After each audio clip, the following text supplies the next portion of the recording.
Bonjour, bonjour, and welcome to Fiction After Lunch. I'm Mindy. I'm Sam, and we have two guests. Introduce yourselves. My name is Bruh, but otherwise known as my actual legal name, Christian. I'm an American all the way over here. It is 7 a.m. for me, and that is okay. It's 7 a.m. for you? Oh my god. Yes. So for him, it's fiction after breakfast. If you already ate breakfast. I'm the Ultimate Game Boy, also known as Will, and I'm from England, as you can probably tell. It would be nice to make like a comparison to ask our listeners if they can see the differences in the pronunciation. Like, how do you want us to call you? Do you want to be called Will and Ra, or Game Boy and Christian, or I don't know? Either or for me. Yeah, I don't mind. Just Will. Will do. Okay, Yeah, Christian would be fine for this case. I usually respond to Bruh when I'm online, but yeah. So we can I'll be just good call with you Christian. whatever. Can I also call you Walter and Floopy? Yeah, go Yeah, on. that'll be We'll go for that. probably fine. Yeah. But if we start falling into our characters, you can't blame us then, okay? Yeah. Yeah, actually I want you to fall in your character. Game Boy and I would just run away together in that case. We can do a different channel, have our own conversation. We haven't passed many words to each other back and forth in a while, We'll so walk away into the sunset, Walter. without spoilers. Oh, I'm already shipping them. Like I was making some kind of jokes before. When we start with the introduction, actually, how do you know each other? Yes. Like, first of all, Sam, how do you know Will and I will say Christian, maybe? Yes. Yeah. I met Will on Twitch, basically. Mm-hmm. That's fun. I met Will on Twitch. Ah, nice. Good way to meet Will. Yeah, it's actually quite extensive story, so I won't get too much into the nitty-gritty details because it's just about us. But the real fun of it all is I was speedrunning after college, and I had to stream my runs because if I had a world record, I needed a video. So I had to post the videos and stream it, and he came around. He started speedrunning too. We started just doing whatever, talking together, speedrunning together, and started playing other games. And unknowingly, based on our personalities, became really close. Our personalities, I say unknowingly because we're different types of people entirely, but we have the same passion in similar interests, which cause us to ask each other questions about those interests that we can relate to in our own way. One example being, I like, art, drawing, fountain pen ink with fountain pens, and writing calligraphy. The ink is really cool and all this. And then we go off in this tangent about him talking about his painting inks for sculptures and stuff. And that's very similar, but it's entirely different at the same time. Yeah. Wow. I really like that you directly dived into all of your interests. How did you become our guests for this episode? Yeah. And this was actually very fun. I was awake late at night, and suddenly I get a message. Hey, we want to invite ourselves to your podcast. So I'm good at inviting myself to things, okay? I think it was really fun. I think you you sent me this message. Was it at 4 a.m.? Because I remember I was also awake at this time, and then I was like, oh my god, we have guests. Yeah. Okay, I got it right here. In my own words, it was not even a, hey, what's going on? Just a, Game Boy and I want to invite ourselves onto your podcast for an episode. It was my idea. Yeah. He said he'd only do it if I'd be with him, but we're going to do it. I'm going to make him do it. Yeah, I saw it so late at night, and I looked at it for several minutes before I even understood what you wanted to tell me. I don't know. It was so late. At first, I thought you were angry with me or something. What? Yeah. Why did you think he was angry with don't you? know. Like, yeah, I want to invite like myself and Will into your podcast. Yes. Or else. I will punish you or something. I don't know. Yeah. Hostile takeover. I mean, I do put off that personification a bit here and there. Game Boy could probably agree with that, Yes. with a resounding yes, as there it Yes. is. I knew it was coming.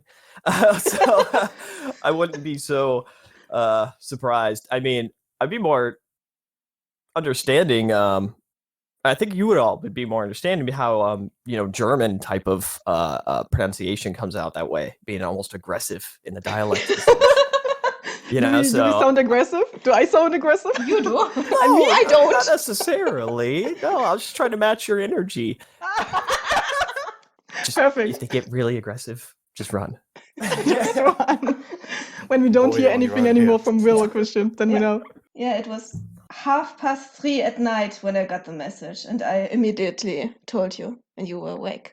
Yeah, I was Yes. awake at 4 a.m. and then I saw So the was I, yeah. message and then I was like writing you back and then you answered instantly again. I was like, why are you also awake at 4 a.m.? Yeah, why are you awake? Why are you awake? And then I wrote the same message also to Mac, who is also like a guest in our podcast and he's also participating in the voice acting. He's Jim. He's Jim! And he was also awake then at 4 a.m. and then no one of us slept good. So Great night, this was the message starts good. And I forgot what I wanted to say. yeah, So, yeah, I wanted to ask, should we then be scared that you will take over our podcast with Will? Nah. Yes. Nah. Yeah, you should. Gameboy, shh. Yeah, you should. I mean, Will, sorry, I'm just so fit into that. The only concern you should have is if we maybe steal one episode, but I mean, mic's off. That'll only be when you like can't make an episode and you need a filler. We can just make it as an excuse, like we take over. Yeah, off the record, yeah. Yeah.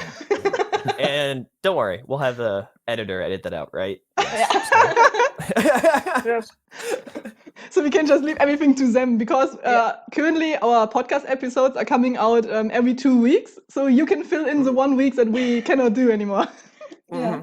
But yeah, one thing that we forgot to talk about, and I think we will forget more about it when we go into the interests from both of you. First of all, Christian, what did you have for breakfast? I actually decided to make my lunch yesterday and remember it, retain my energy to be able to explain it today, as to not fall too far away from the whole lunch theme, you know. That's really Amazing. I good. just woke up. So, yeah, I could start. I'm cracking my knuckles as if it's intense. I had a sandwich. Just a sandwich. I see the drama.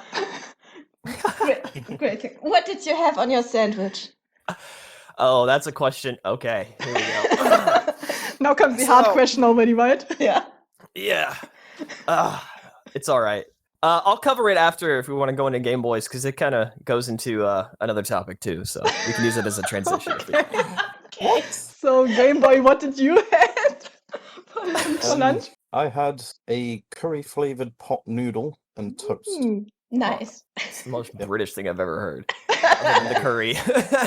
And no, there was no cup of tea on the side. Okay, just No checking. black tea with some cookies. Yeah. No. Crumpets. It's the crumpets. That's the cliche. Why do you I don't always know. mention crumpets? It's not me. It's my culture, bro. I don't know. Come at me. Now I understand why you said Floopy and Walter. Yeah. Should be both of them. Yes. So we had soup for lunch. Yeah, because it's very cold here, and Yeah, I don't know. I get the feeling I get sick, so I Ill. recommend it. You get ill. Yeah. Yeah. We don't have a lot of heating right now, so we are cuddling. Yeah. Yeah, and eating Uh-huh. soup. Uh-huh. That's great. How cold's it there right now? I think, isn't it 13 degrees or something? Celsius. Yeah, I'm in Celsius too. 13 in the middle of the day. What about you, Game Boy? Apparently it's 16 and mostly cloudy, Oh, in true That's- British style. Yeah. Actually, I was thinking about this when you said this. we're talking about weather or personality culture. For me, it's surprisingly 7 degrees right now. Oh, Even But colder. again, it's 7 a.m. So Oh yeah. But So is go it- to 8 at 8. yeah, exactly. It's a degree Okay. per hour. Cool. Okay. degree per hour. This is also quite nice. But is it this cold inside of your flat, or is it this cold outside? Both. Oh, I okay. have my windows open. Sorry, that's why I'm wearing Yeah. a sweatshirt right now, and it's comfy. I'm cuddling with myself. Aw. Maybe you should fly over to England and cuddle with Game Boy instead. Oh, I will be. Not the cuddling part. Hold on. Let me be clear. I'll be flying over. Oh gosh. Keep digging. Keep digging. I do have plans on doing that because my new job actually requires a lot of flying, and I can build up a lot of flight points and miles to get free flights and rewards. So I can get a free flight to go anywhere I want regularly, and I'm going to use it to travel the world and see all my friends I have in Australia, in New Zealand, in Brazil, in Canada. I got multiple people in Nova Scotia and some in Alberta, and then United States. Obviously, I do that enough, but and then head to Europe. I got like 3 or 4 friends up in the UK area that I would plan on visiting, and will be in the main one. So it will happen. Cool. By the way, Game Boy, it's gonna happen. This is an official announcement. I'm inviting myself, basically. You're good at this. Like a description for this episode or something. Yeah. Christian always invites himself, so be prepared. We invited ourselves. How to invite yourself without making it seem like you are. See, the seem like you are part, I'm not good at that. I'm just good at the first part. Well, if I want to go on to my tangent, or not tangent, but back onto what I ate. Yeah. So I had a sandwich, you know. And Yeah, you've said that. yeah. So my sandwich is pretty extreme. I'm a very thin guy. Extreme sandwich? Yeah, but you'd be surprised. I eat a lot. I am about 6 foot or 6'1". I'm just around 6 foot and 120 pounds. So I'm a twig, a walking twig, and I don't know the conversion to kilograms for all of y'all. My apologies. What Walking twig is enough of a description, I think. Yeah. Yeah. Okay, you got a picture. But But now I don't have an image of him, but I have like a twig in my head. Yes. Yes. Yeah, like a stick bug. Do the dance. That's me. Well, so point being is I do eat a lot though. I'm thinking because I have a high metabolism. I'm running around. I talk a lot. I'm pretty loud, like most Americans are, as you probably haven't been able to tell already. And I eat a lot though. Well, with this, the trick with eating sandwiches or making sandwiches is layering. So it was the 3-meat sandwich with 3 different layers of pepper jack cheese, jalapenos, and potato chips on there. Obviously, gotta have a nice crunch. But the trick is layering every single layer with mustard as if it's like an adhesive to keep them together. That's the trick. It's beautiful. Like, how big is Jesus it? Christ.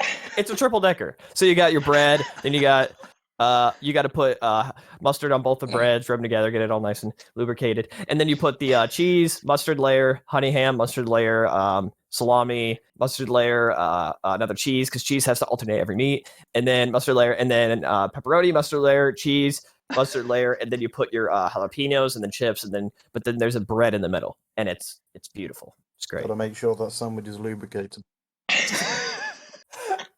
I thought y'all were gonna let me get away with that, but you did. Nope. Is it still a sandwich if you need to eat it almost with a fork and knife? Yes, do you eat it with fork and knife? Ooh. Is it a soup or is it a drink if you eat soup with a spoon or not? You know, it's the same question we're asking here. Does the utensil and form of eatery, is that a word? Change the food itself? Yeah, what is the definition of a sandwich? Isn't it like it's conveniency to eat it only with your hand? I think it has somewhat Something like that. between 2 symmetrical outsides. So a pizza is a one-sided sandwich because there's no bread on the top or crust on the top. But a calzone, that's a sandwich. Okay. Interesting. We've learned something new. Yeah, I think I will read up the definition of sandwich at some point. This is my opinion, so I don't think you're learning anything if you're just talking about my opinion. Is this like a normal? Take it with caution. Is this like a normal sandwich that you eat in America, or is it all like your own special edition? Oh, this is my special edition. Okay. And the reason I said it transitions in a topic is because it goes into creativity and fiction. Conveniently. Because my brother and I, in middle school or so, in 2004, lived in Florida around that time. Went through multiple hurricanes. Speaking of the hurricane in the south right now in Florida, it's crazy. So anyone who knows that you're going through that in Florida, be safe. Anyways, I would play this game with him. We had a crazy imagination. We'd just make up stories, do whatever we wanted. And that was mostly how we expressed our imagination that lasted at an age further than most people would be comfortable with, and which I probably say can't even, I hasn't even been suppressed to this day. I still have a crazy imagination and I love it. Don't suppress that imagination. It's beautiful to have for your entire life. Anyways, we play this game like we were in this new futuristic city, and gravity was like sideways. So the whole city was built sideways, like on a wall growing to the side. But there were floors like that. So the way you would walk, instead of walking standard, is you had suction cups on your hands and feet and knees. And I mean, okay, we were like 11, but this is still pretty fun to do. So we would be on the ground, like crawling, but we're pretending we're on suction cups like Spider-Man climbing up the walls. And that's how we would like normally convene around this city. And he would go to this diner every day, and he had to like suction himself to the chair when he would sit down. What But the for hell? some reason, the food defied gravity. The food didn't fall. Okay, you didn't have to suction cup that.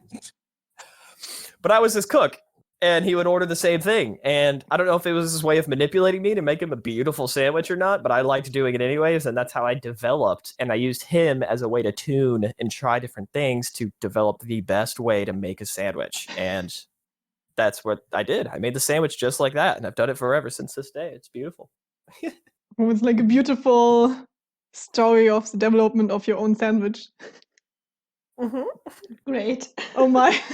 Very But Sandwiches actually- bring friends together. Oh, It's that was really nice. sweet. Yeah, I think it's really nice because you also already included this kind of parts about imaginary and Imagination. imagination. Yes, Mhm. this is what I wanted to say. And because we are the podcast Fiction After Lunch, and you already wrote, Sam, a lot about the stuff that you did. And I think also I heard from Sam that also Will himself did some kind of stuff. Some kind of stuff. Yeah, Yeah, but I don't know. Fiction-related Fiction-wise. stuff. Yeah. And also, like, what are you doing? And actually, you already mentioned that both of you are doing Twitch, I think. Mm-hmm. Yeah. And how did you come up with the idea to do like a Twitch channel and play video games? And what are you doing there? Will, you can go if you want to start. I've talked enough. I don't want to take too much of the mic. I don't know, to be honest. I just like I was watching other YouTubers and other Twitch streamers and thought, well, why can't I do this? I'm then just started, then slowly built up a community, mainly thanks to Will Wilker. That was like 90% of my viewer base came from him. It's just a lot more fun when you're streaming it because you've got people to talk to while you're playing as well. That's like the main reason I stream it. So you played video games before, but then you thought, okay, it would be more fun to play it with other people together. Yeah. Okay. I think that's the reason a lot of people have actually. Like, I personally always enjoyed playing video games myself, if it was like only, I don't know, a story game. But when it's like some games you can, I don't know, make more fun to play together, then I always invited some friends to play some video games together. For me, for example, recently Sam and me played some Doki Doki Literature Club. This was a while ago. Oh This my was last God. year. Yeah, but this was kind of the last game that we played, and I don't know, 10 years ago or something, I played the last video games. Currently, I'm only playing Genshin Impact, so... And I only play chess. Wait, you played Doki and you didn't give up video games as a whole? You're still playing games? Did you finish it? Yes, we finished it. And we also recorded everything, and all of the videos, all of our recordings will come on our YouTube channel. Yes, we already uploaded the first 2 video games. The first videos are in English, but then we switched back to German because you had to practice your German a bit. No, actually, the German translation of this game was so funny. Yes, Like, also that. we were trying it out, and it was so bad. And then we were like, okay, let's continue this. And we just read it in German and make so much fun of it. Yeah, do you know the game? Ah? Yeah. Yeah. I like it. I chose to watch it instead of play it. I'd like to watch others go through misery instead of doing it myself. Yeah, you can see us being in misery. No, actually, Sam is like insulting all of the other characters. Yeah. You're playing this like main character who is like, okay, I don't care about everyone else. Yeah. You're really bored of all the girls. Game Boy, they're getting aggressive. This is their first indication. So, wait, Mindy, you said to practice your German. So that was a question I wanted to ask: is what languages does everyone know? Like, do you all know? I mean, we both speak German obviously. Yeah. And we learned English in school and practiced with friends and practiced by podcasting. Yeah. It's not the yellow from the egg, but we give our best. Yeah, actually, I think for me personally, I was also in Norway and in Japan for 1 year. So I think it kind of destroyed my English. So I already apologize in beforehand because I learned some kind of Jenglish there and I couldn't speak German and English anymore when I came back because I learned Japanese and it kind of mixed up all of my other languages. So Yes. now I cannot correctly speak German anymore, English and Japanese. Yeah, I only it's just can speak a mix of everything. Yeah. Oh, Huge sorry. mix of everything. But it's fun when sometimes just a Japanese word slips out, and then I also start to learn Japanese.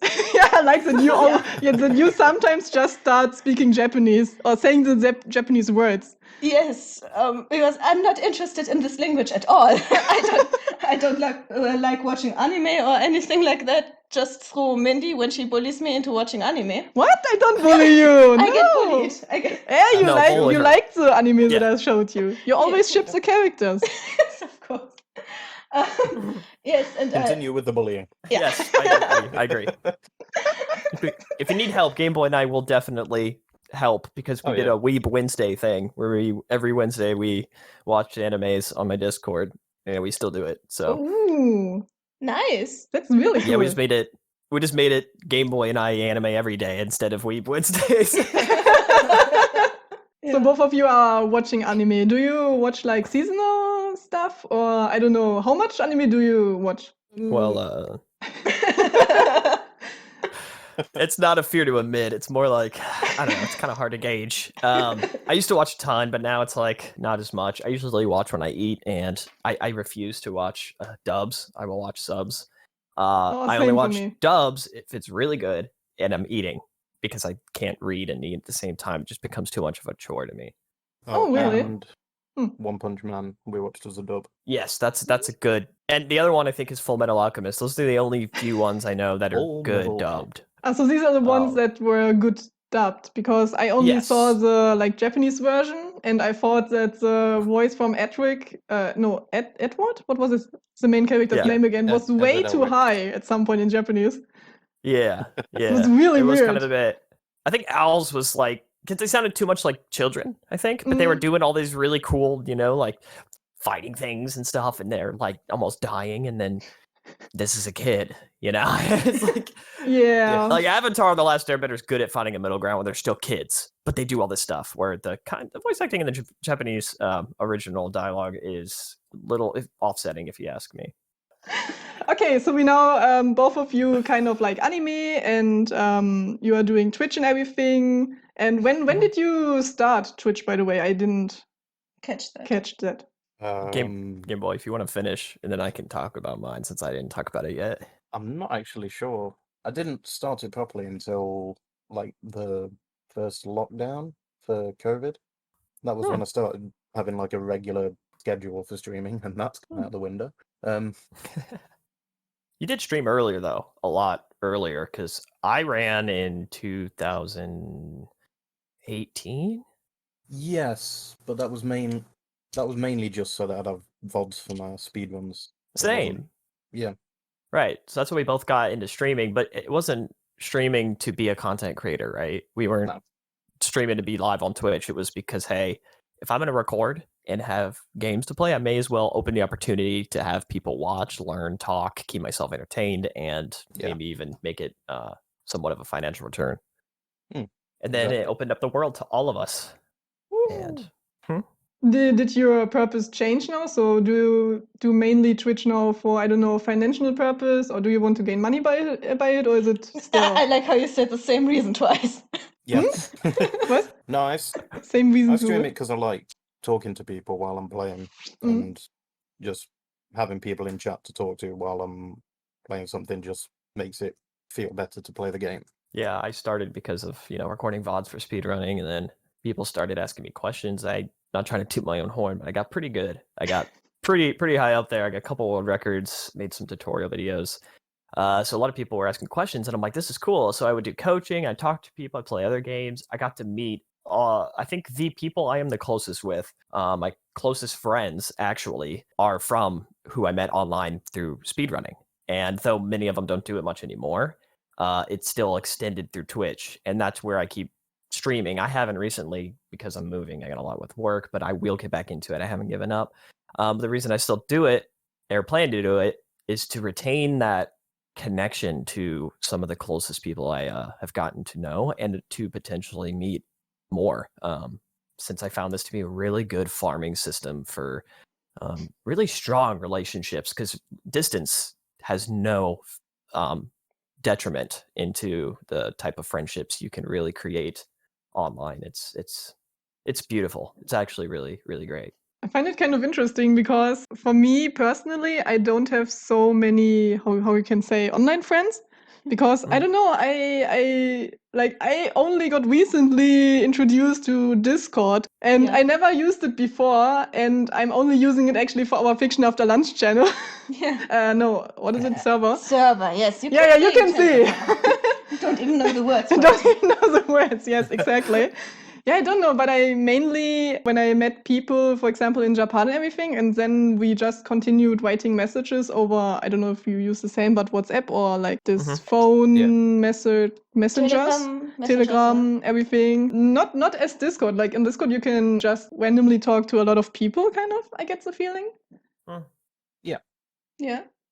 Yeah, and I think it's very interesting. Like, do you think it's something like online friends? When I first met them in Japan, and then we, I don't know, just continue writing per our messengers for 4 years? I think, yeah. Yeah, you think so?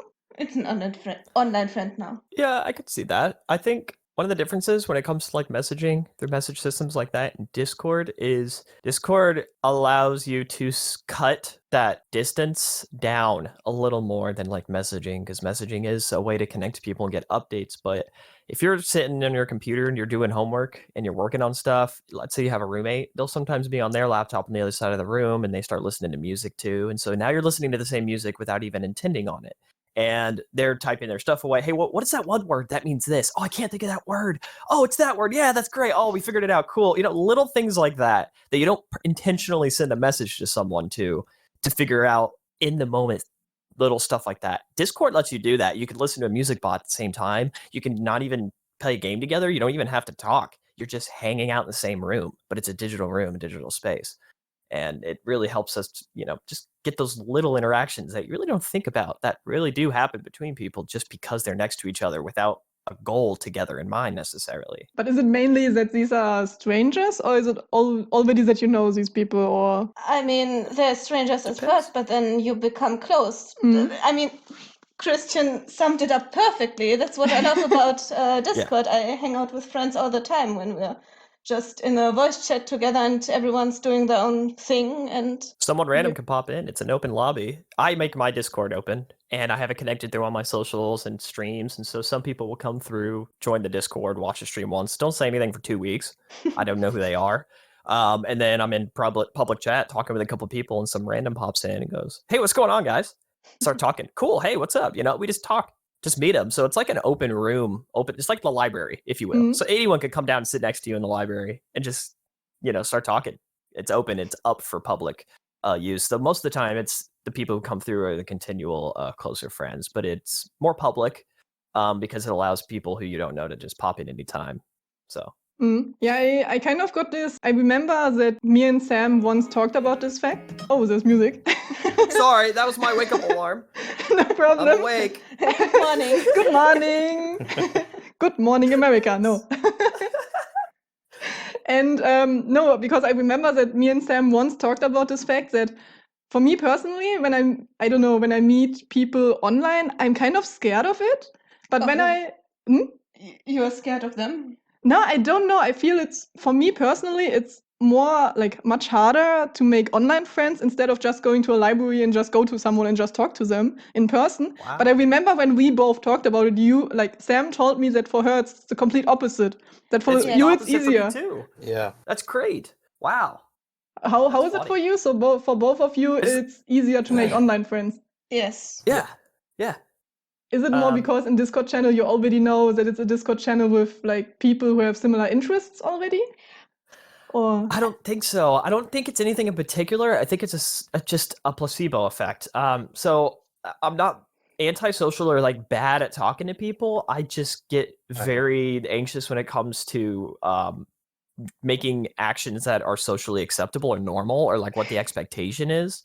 And I'm extremely introverted, but I want to practice being an extrovert. yeah, you don't just to sound be introverted normal. actually. I know. That means I'm doing well. Thank you. So it means I can convince a lot. But that's also another reason why I kept streaming is because it was just what I assumed you guys were saying. Doing this podcast in English helps you develop that, practice English, and get more comfortable with it.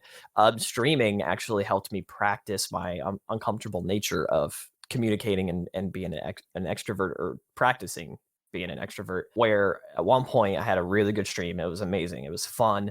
The next day I came home from work and I'm like, I feel like I was worn. I feel like I was so tired and I'm like, I need to stream so I can feel good again. And I'm like, wait, this is truly what it feels like to be an extrovert. And that was the first moment I actually understood, the first time I actually really felt it and truly understood what an extrovert is, because I was able to experience it for the first time that time. So what I think it is, it's more of a placebo effect that it changes or almost prevents whatever in my brain is causing me not to be able to really connect with people or not feel natural or to overthink situations or whatnot. Or maybe I kind of looked down at my feet. Am I standing correctly? Or are my hands in my pockets looking awkward? Am I doing this? You know, and then I didn't pay attention in the last 5 minutes and now I have to ask them again. It's kind of strange. So this just kind of blocks that hesitation barrier in my brain and almost changes the way I react to people. Not that being in person is the barrier, because I can do that too. I don't know. I'm just comfortable in this world. It's me, you know, and that's usually why I go by bruh still in this world, because it's no different. But I feel like I have a profile in my brain that switches. I become this professional guy who does this, and parents said to go to college and work full time, you know, engineering job grind and come home and sweat, you know. Then I relax and I go online and I'm the same person. I'm more comfortable. So you would also say that your online personality is something completely different, like, or than your, I don't know, normal life personality? How can you describe it? Offline personality. Jekyll and Hyde.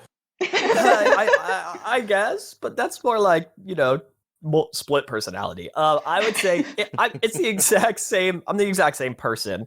I just tactically choose what I present myself as. I take less risks into being silly or saying these jokes or being more relatable, I guess, in my personal or my, I guess, IRL life, because I've now decided that my purpose in IRL is more close family, to make to work, to I don't know. It's mainly family, friends when I can, and to work and just go along with my day, reach my normal tasks. But when I need socialization or connection and all this, I just have no boundaries when it comes to online. It's my comfort space. It's the same personality type. I just don't think everyone wants to really hear about how I speedrun. It's not very common. I like to own my niches, but I don't like to make everyone understand about them. They have to come to me and ask me, and then boom, I open up. And if I'm in person and they're talking about online stuff, I'm that same person, same personality. I just limit what I filter what I really go about when I'm out in IRL, I guess. Okay. Is it the same for you, Will? I'm not sure, to be honest. I think being online just in voice chats, if you're meeting a random person on the street, the first thing you'll do is you'll look at them and, like, without pretty much subconsciously, you'll make a couple of judgments on them based on how they look. But you've not got the option of that if it's in a voice chat. So that takes away any, like, if you're looking at somebody and you think they look intimidating, then you wouldn't go over to them. But there's no way for you to tell if you're just in a voice chat. So that probably helps with starting conversations with people you don't know online. That's true. Like safety, even. Think about that. You're putting yourself at risk. What do you got to lose when you're talking a voice chat with someone? Maybe emotional or bullying, but also how easy is it to just ignore it or leave? Where in person, how can you really will run away from a person. There's all these other aspects, and you're just in the middle of a conversation with a stranger. They say something that you don't like. If you're online, you can just instant click leave, and you know that you can do that in your head. If you're in person with someone and you just randomly turn and walk away in the middle of the I've done conversation, that before. it'll look a bit awkward. So I think Sam did that's- it. I mean, I have no problem walking away from strangers when they make me uncomfortable. I don't know. That's true. But then you got to think about it. How do I approach it? What did I do? Did I hurt? Did I insult them? Is other people judging me? What if you have a friend who's there too, and it's his friend? So now you're stuck with this third person.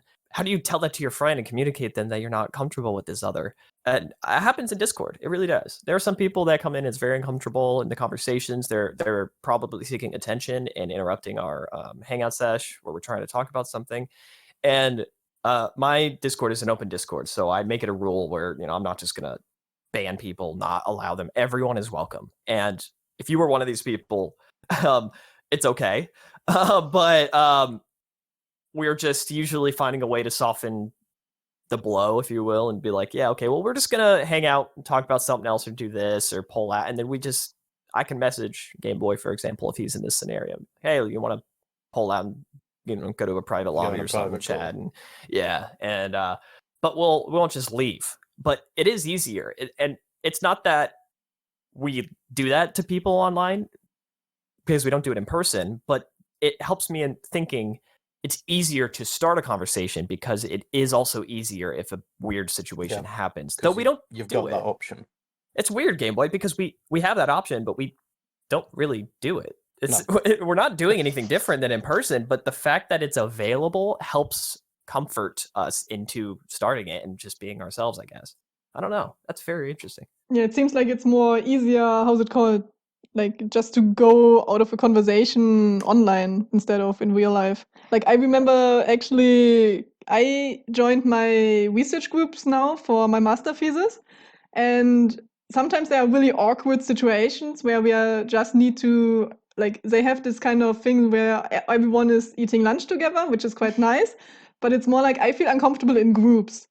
Like when there are so many people, and especially when there's like one extroverted person who just wants to impress like other people, and it's very weird when you want to talk with someone, but this one person always tries to take all of the attention, and then no one is talking, and it feels so awkward and weird, and I don't know, and you cannot escape. So having like this escape button would be very nice. I would just leave. Yeah, but what if my professor is sitting there and I just leave, like, bye-bye, I don't want to eat lunch with you all anymore. If you feel uncomfortable, the others probably do too, and maybe they leave with you, and then the annoying person stays at the table alone. Just in the middle of a conversation, just stand up and shout, disconnect. Yeah, I will just ask my neighbor, do you want to disconnect from this conversation? Yeah. And then you two leave, and then you're friends, and then, Yeah, the thing that I did was just like, I don't know, to start some conversations myself, and I don't know. That's what I was thinking. You're just like, all right, I'm done. Oh! All right, I'm done. And there he was gone. Perfect. For the listener, Christian just disappeared from the... Disconnected, actually. Yeah. Okay, but I think we talked a lot now about online and in real life personality. I think now we can turn to the more fiction part. Because, Christian, you wrote us that you do a lot of stuff, actually. Yeah. And I don't know, what do you do? I have some notes here, and some of them were like you wrote some fictional stories, comics, you made some games yourself and everything. Sound editing. So YouTube, I saw that you also have a YouTube channel. I think Will also has one, right? Yeah.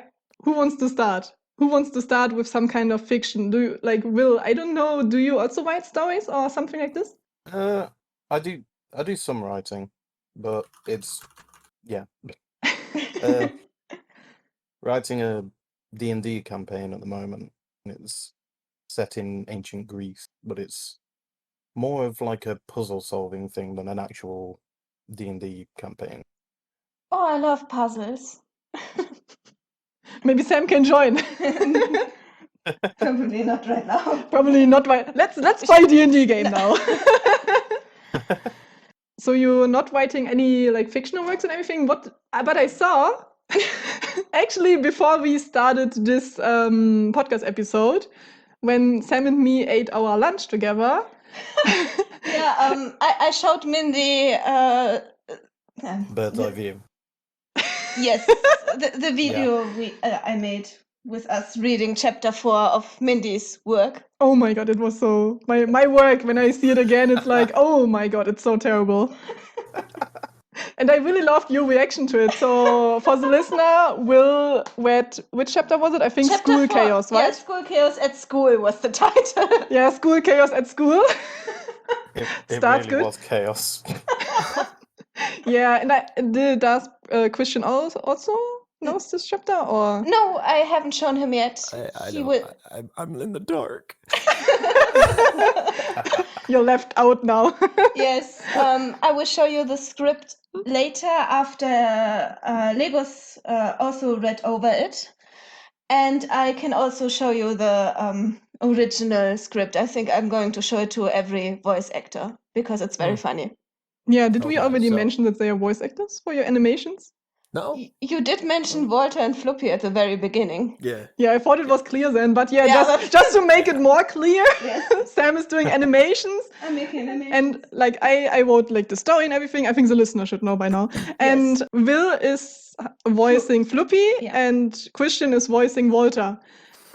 Sam, how did you decide? And I don't know, did Will and Christian decide on their own who they want to speak, or? No. I did listen to a lot of Will's streams when I wrote the script for the chapter, and I really liked his voice, and I thought it fits so well with Floppy. That's really true.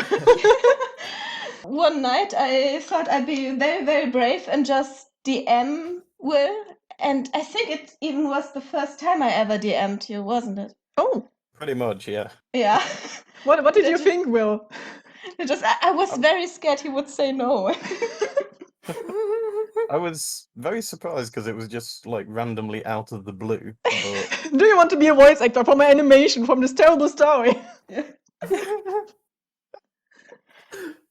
Sounds great. Yeah, what did you like? What did you answer? Like, I didn't saw your conversation. No, I didn't did you show you. did you just say, yeah, okay, why not? Just try it out, or? I answered definitely yes because I Oh. wanted to do some voice acting stuff because I like Yeah. doing voices. So you already have some kind of, how's it called, background with wanting to experience? Not experience. I don't know if you No. have experience in voice Interest. acting. Interest, yeah. Yeah. I have an interest in it, but I've not actually done any voice acting before. I'll just sit in Discord and then I'll randomly start doing an impression of Kermit the Frog for 10 minutes. And he does it randomly. Yes.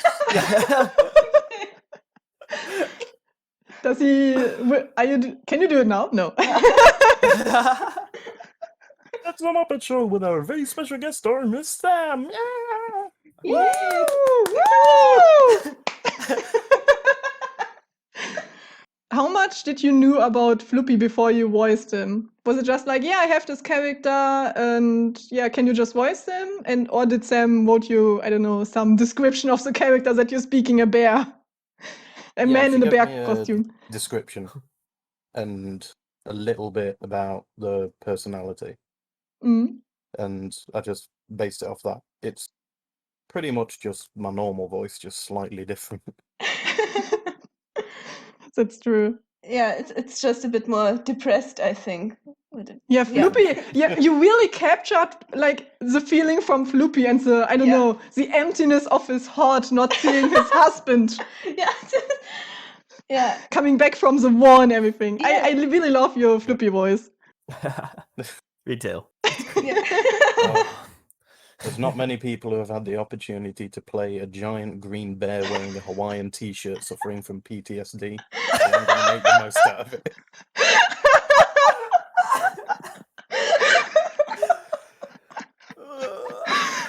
Who's in love with a Evil scientist. evil scientist, An evil right? scientist, yep. Likes waffles. Oh, yeah. The waffles go without saying. And those waiters are awful. They still haven't given me the waffles. Yeah. I'm still waiting. Still waiting. for your daughters to give you waffles or? No, at the Well, cafe. what- At the cafe, he The didn't get the waiters. waffles. The waiters. Didn't. Ah, yeah, I remember. Yes. I think they died, didn't they? There was only blood. I'm. Jesus. Oh my gosh. No, For the they listeners, just, see the animation. they just had a fight. It doesn't mean they have to die, Mindy. Not everyone died. No.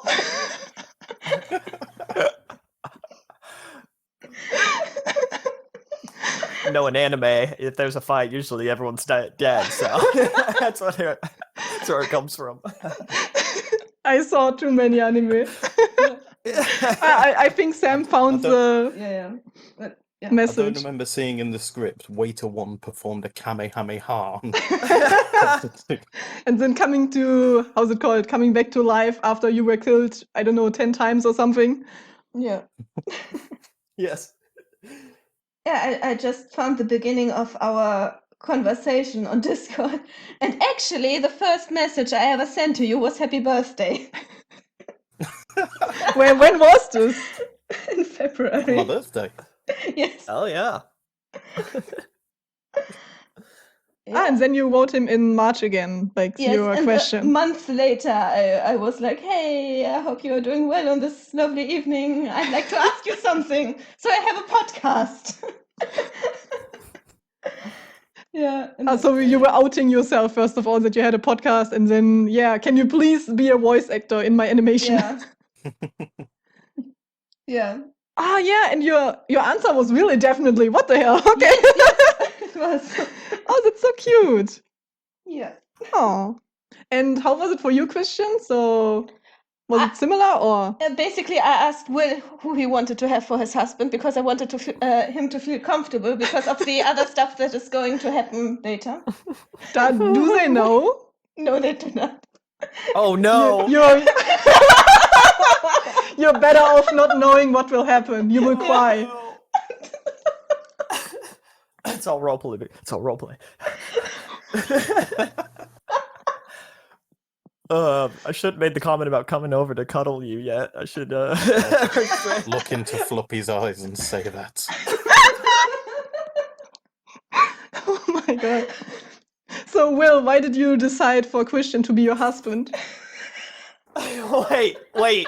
Don't say it where someone can edit it out of context and it sounds very weird.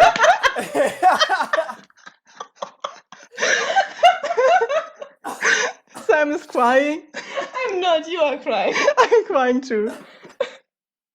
Oh my. But Floppy, why did you decide for Christian to be your Walter?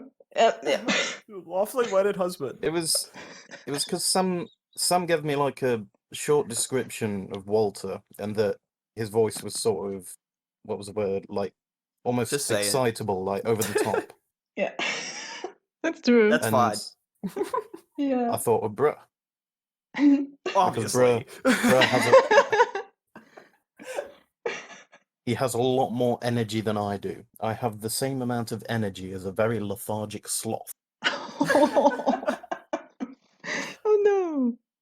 And I'm like the little fly that won't leave his head alone, and I keep going around and. What you doing today, huh? Look, I'm gonna land right here. You're gonna try and swap me away? Too bad I'm over here now. Well, your So voice is really it seemed good. like Walter. Floppy and Walter were supposed to be like sort of opposite but together, which is exactly mine and Bruh's friendship.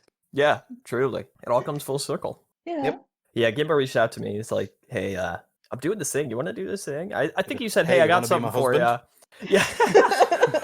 Yeah. That's when he proposed. It was beautiful.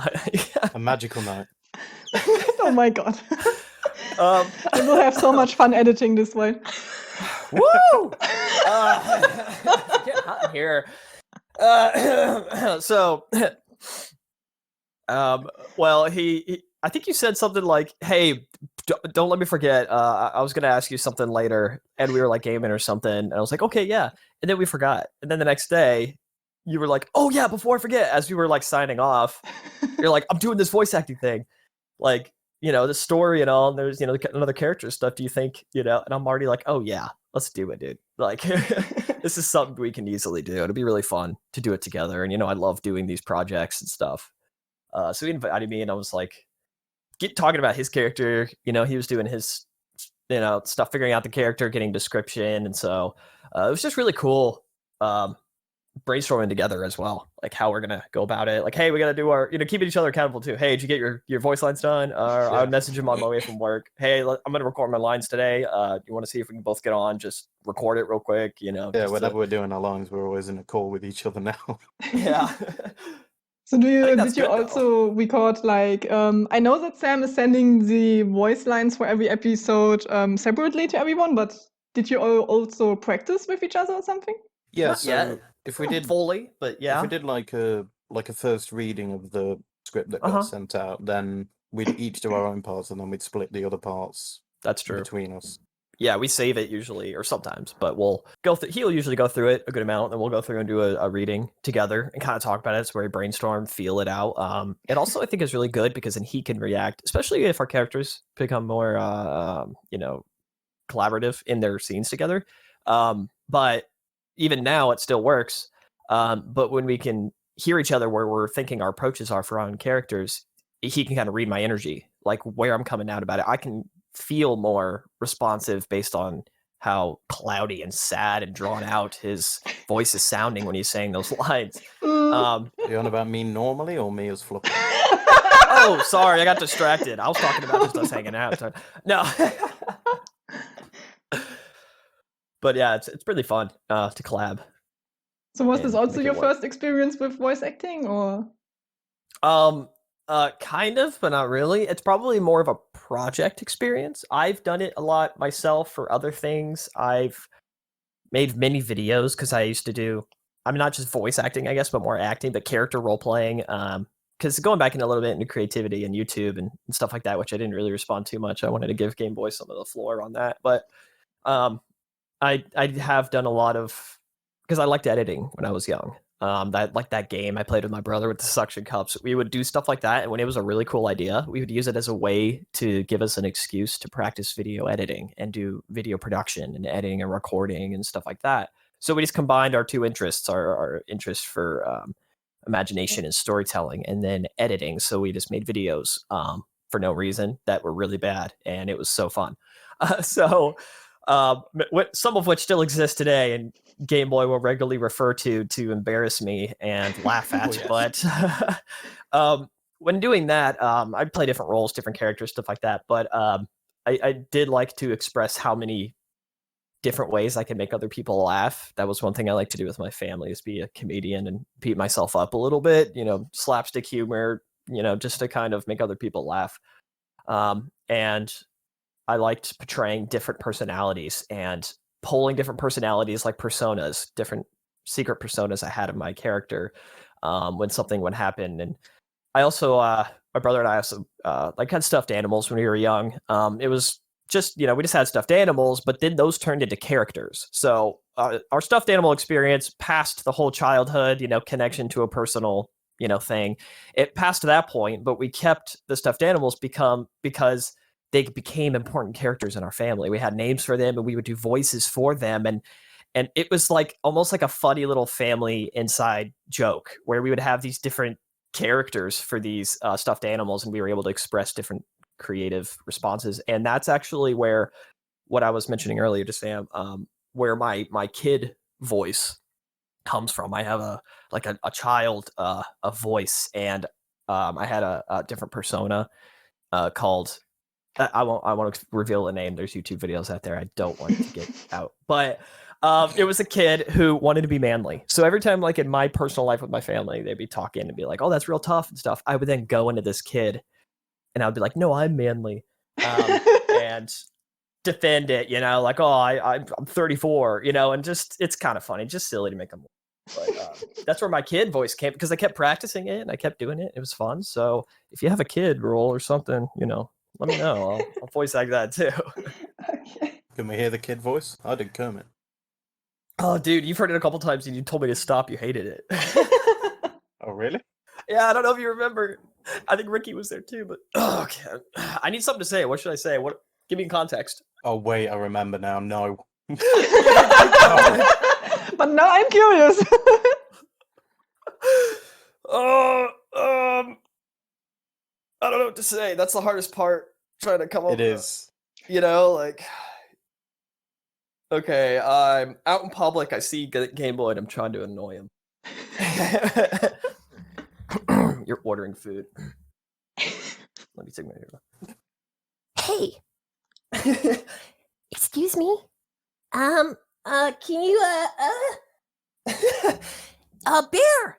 Hey, there's a bear. Hey, buddy. What?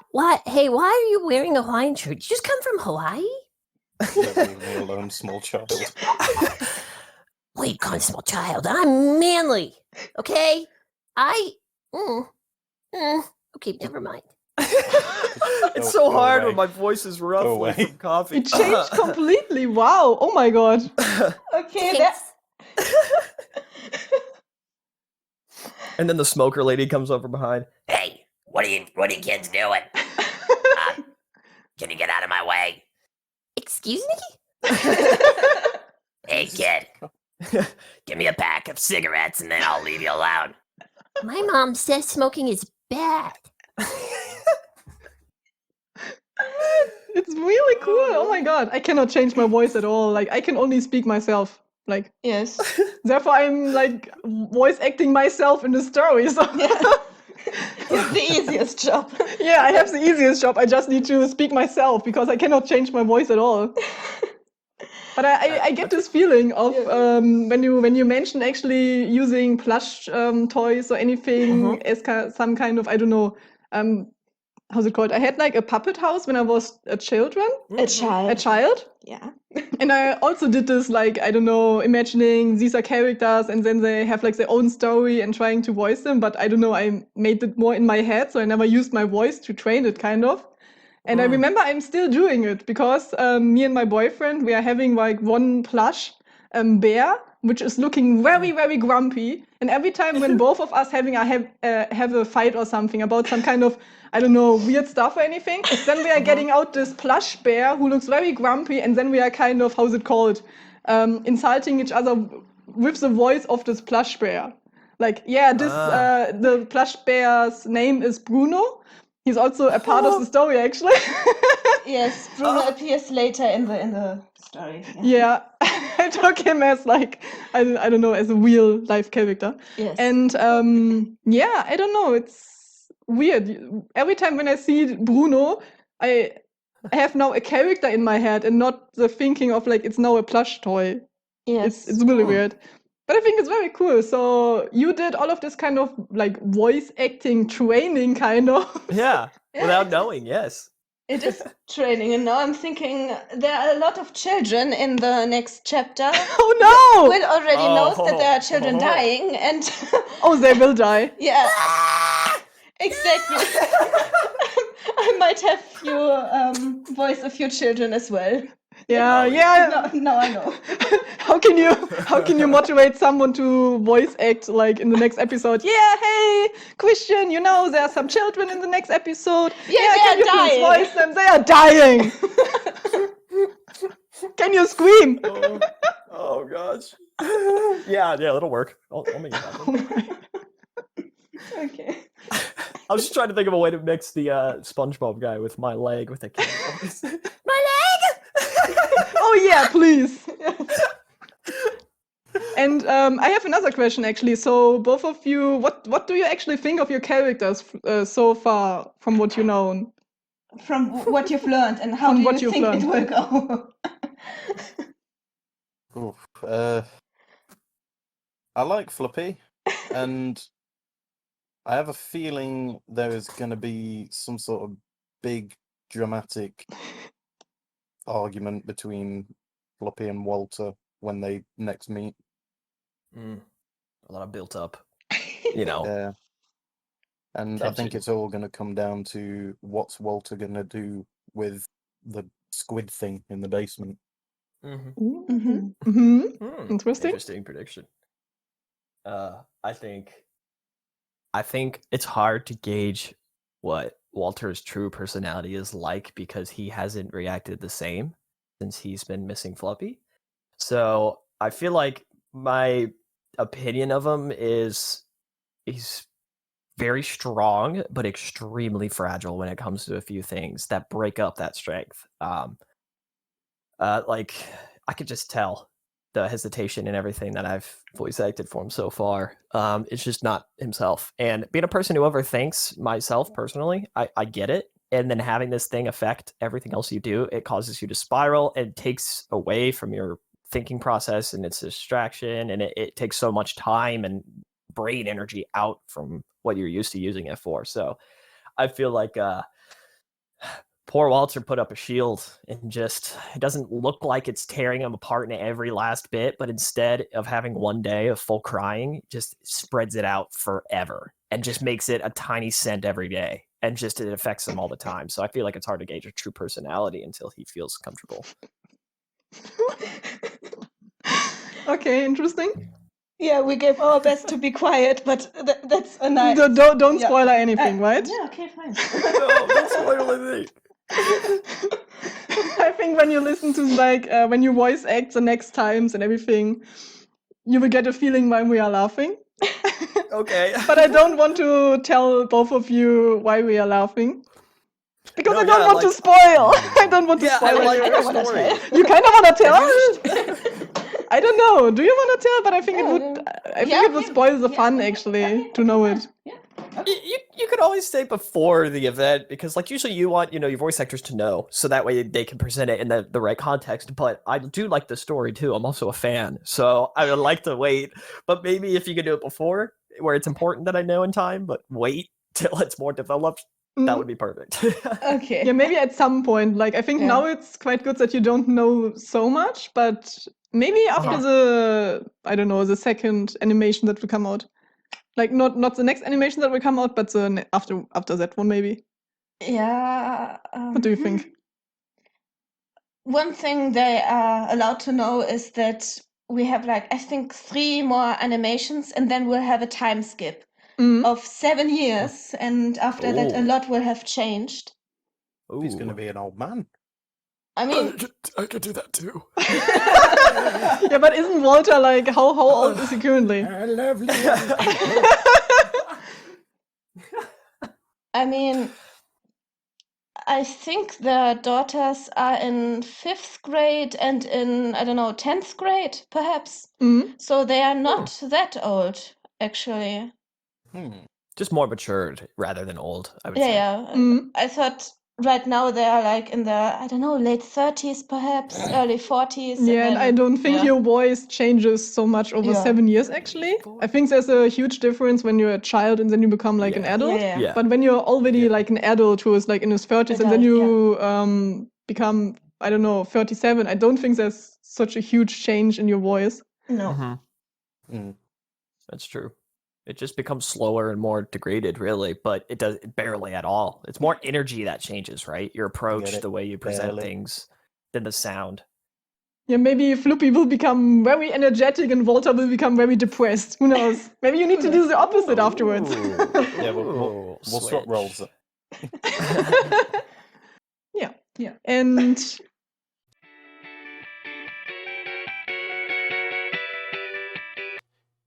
thank you so much for listening. The second part of this episode will come out in 2 weeks. You can find Bra and myself, the Ultimate Game Boy, on Twitch and YouTube. You can follow Fiction After Lunch on Instagram, Tumblr, and on Twitter. They are called Fiction and Lunch. If you would like to watch and or rewatch the animation in which characters Bra and I voice act and are married, you can find it under Fiction After Lunch.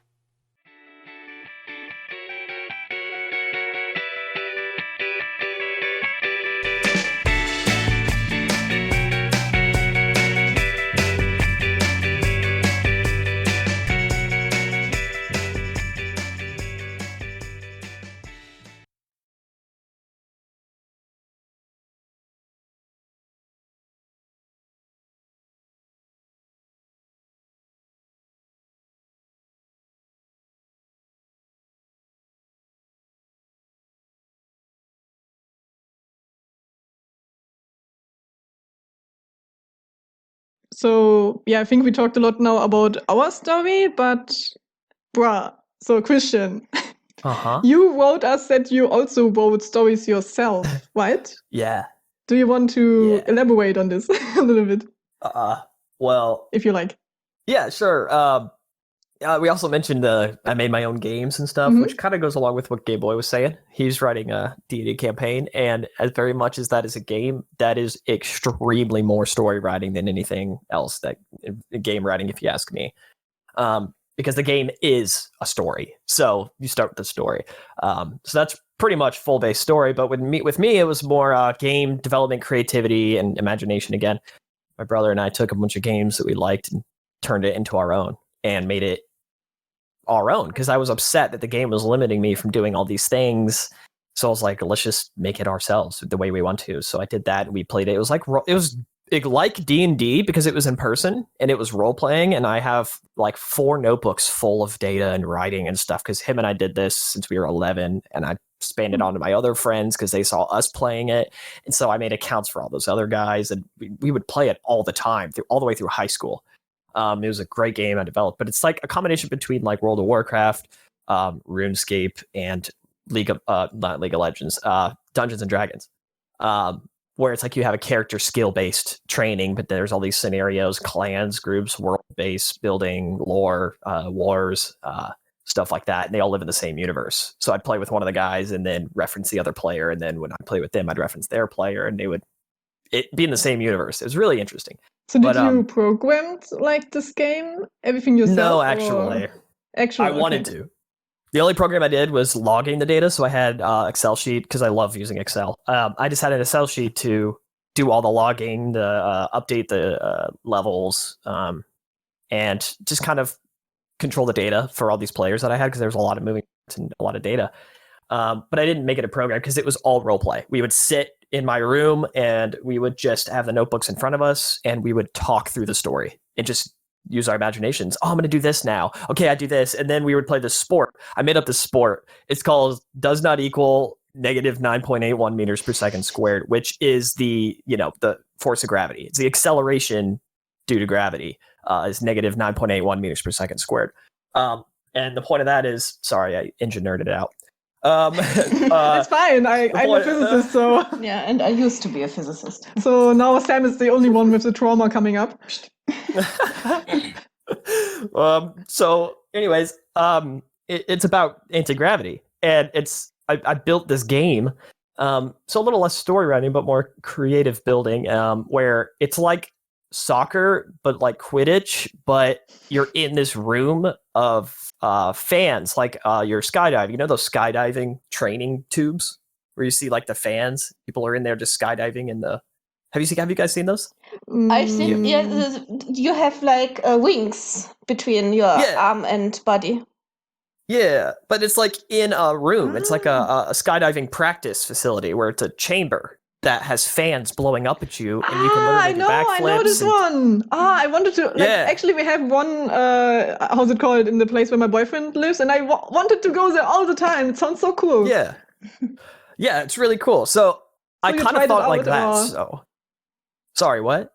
So did you try it out yourself once, or was it more that you used this principle in your story? Yes, I used that to develop this game where it's like a whole warehouse, like a soccer field of those fans, and people use it to like, grab whatever and throw these balls back and forth, like soccer, but they're like flying around.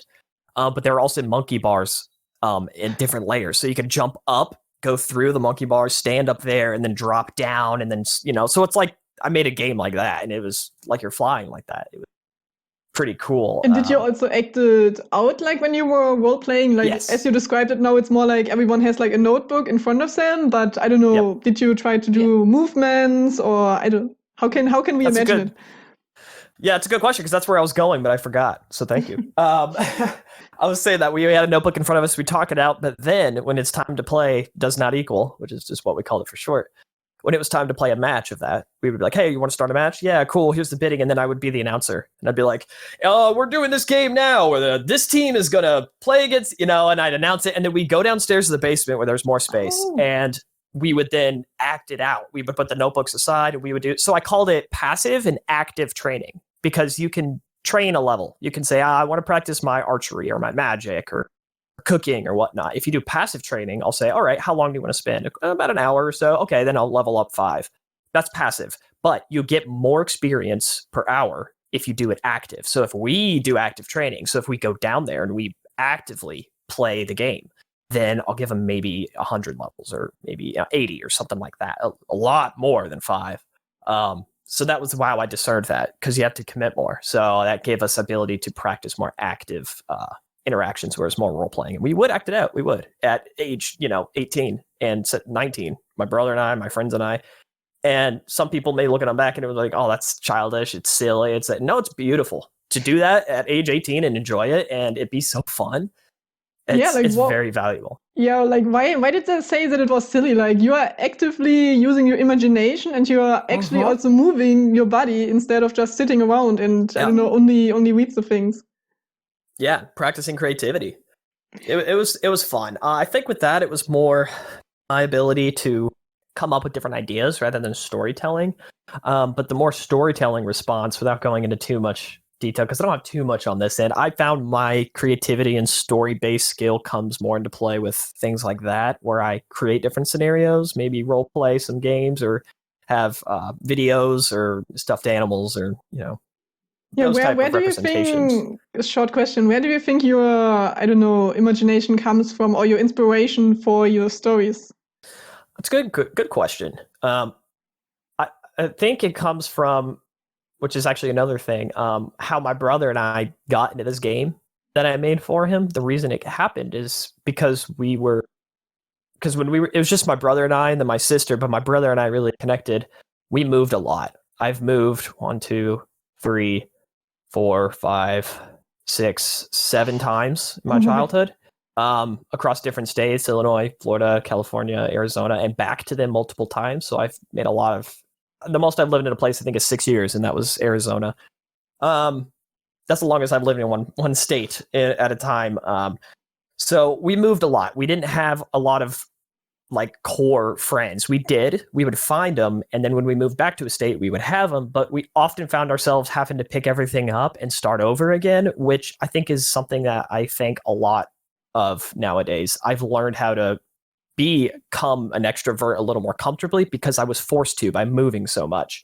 And my brother and I had to keep each other entertained. We didn't have a lot of this. We were allowed to sit and play games for a good amount of time by my parents' decision, which I hated then, but is extremely valuable. I'm very grateful they did that. But him and I kept ourselves entertained. So we had to do something, and we didn't have all the best resources. We didn't have the best tools, things. We weren't, the richest family who could go down and play these things, go out to parks, have, a pool or a playground or, all these things. So we just had each other. That was it. And that really forced us to push our imaginations to the limit, and without having stuff around us, build it in our brains. And it's funny because I didn't even connect this to speedrunning. Before I even knew what speedrunning was, my brother and I would go out and pretend to find glitches in video games. We called it like Halo glitch. We'd pretend to be in Halo, and we'd be like, oh, I found a map, a part in the map. I can get outside of the map. I can do this and this and this. It actually makes sense now why we like speedrunning, because we did that. I never even put those two together. I got to message my brother. Anyways. Perfect timing from your brother. Yeah. So we would make stuff up like that. We'd be outside and just pretending, using our imagination. It turned into, as we became older, we kept that imagination, but we also became smarter, more creative, more developed. We could start writing stuff down to remember it and actually turn it into a story, because it turned into something permanent that lasted forever and built on itself. And I think that's where it came from. Yeah, remember you also wrote down that you are also, so this is everything that you had like in your experience and how you developed all of these ideas, and you were kind of forced to develop this kind of ideas and to play with your brother and everything. You also said that you currently also continue playing this role play games with your brother, or I don't know, did it shift somewhere else? Because you wrote down that you have more ideas for stories, but is it like in the same, I don't know, area? Sort of, but not really. I have a couple ideas that I've always wanted to write. My brother wrote books fantasy books when he was young too. I did some, but I never got past the first chapter because I couldn't pay attention to it. I'm bad at reading, I'm bad at words, but I love it. So that's why. But so I have some ideas that kind of I've always wanted to write a story for, but it's all in my head because I haven't been able to really put it down. But as far as just answering the question on the game, I still have all the information. I still have all the books. All my buddies, they want to play as much as I can, but since I live about an hour from my brother by car, and then about 4 hours from my buddies by car, it's harder now because it involves being in person, right? So we tried doing an online thing, but it didn't work out the same because it lost the feeling that we've always had to this you game. cannot act out anymore, right? Yeah, we were just going to do the passive version where we just do the passive training. It just lost the passion wasn't there. It didn't feel the same. So it wasn't worth passive training because it wasn't rewarding. But I've had ideas to kind of turn it into something else. I've developed I have a whole notebook of quests, and the quests are crazy when you're doing this manually because if you solve one quest, then it opens up this other quest, but then there's 3 different endings to this quest. But if you take this ending, it changes the next quest you can do, and that has 3 different endings. And so it's like a giant event tree, and they're all going down it. I'm trying to keep track of it and all, but I have ideas like that were kind of fun, and that's the most story that came into it. Is I would develop stories of a clan underground lives in sewage, and they're the thieves guild, and they steal from people. But now there's a revolt in the city, and so now they have to run away. But they used to be recognized, and all this stuff. It's pretty fun. Actually, this reminds me a little bit of this principle of, I don't know, writing a story and then acting it out and playing it. Mm-hmm. And I don't know, also going outside or in your garage or anything. I remember that I once played something similar, and it's actually it's an app which you can use on your phone. It's called Adventure Lab. And I don't know if Sam knows about it or you both, but it has this kind of thing where it's more like geocaching. You have some kind of areas where you need to go with like your phone, and then you need to kind of play a story. So I don't know, the story took place in the hometown where we are living, and you need to go to this place, and then you need to play like a magic, how's it called? A magician? No, how's it called? A magic guy who can do magic. A wizard? Yeah. A wizard, yeah. You are a wizard. The magic guy. A magician works too. Yeah. I can also do math. And and yeah, and then you need to just go, I don't know, find another wizard and do some kind of magic and find like the secret spell. And then you need to go around the town and find all of these places. And when you're there with the white people who are also like stay in character and play the game with you, kind of, it's really fun. So this kind of reminds me of this. Wow, yeah. That's like an actual commercial version, kind of what I'm talking about. That's I don't know if it's. I know that it's for Germany, but I don't know if you also like maybe it's more that you yourself can put some stories there. Yeah, but Will, you also said that you are writing a story, a D&D story. If he's still there, seems like he's muted. When did I mute? Yeah. At the moment, I'm pretty much just writing a puzzle for every chamber, and each chamber represents a story of one of the Greek gods of the pantheon. So, trying to remember them now. Without spoilers. Yeah. Is it based on D&D, or is it more like your own story, kind of? Or Greek mythology? It's sort of like it's based on actual mythology from ancient Greece. Like you'll have quite a few different creatures from the myths in there, and all the chambers are based around something relevant to the story of the god that represents that chamber. Like for I think it's the chamber of Hera, you've got the grave of Hercules. In Poseidon's chamber, you've got a waterfall, but the water's falling to the ceiling rather than to the floor in a waterfall. And you've got to try and flip the water so that the medallion falls down that you can use to get into the main chamber.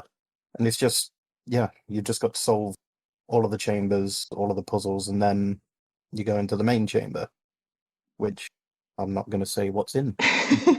You need to solve the puzzle first, right? Yes. Did you like playing like puzzle games before, or do you like making them? I like making them. I like sending messages in code as well, Mm. especially if the person doesn't know the code because they just write back, "What the hell is this?"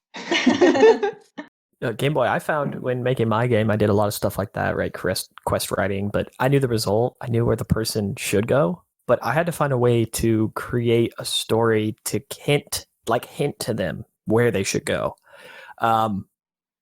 My Yes. favorite part of that was seeing their thought process and watching them get to the conclusion. I feel like that was the funnest part about making puzzles and stuff. And my question to you is, what is your favorite part about it? Because I wonder if it's the same. Mine is the process, watching them get through the process of something you built and how they solve what you already know about.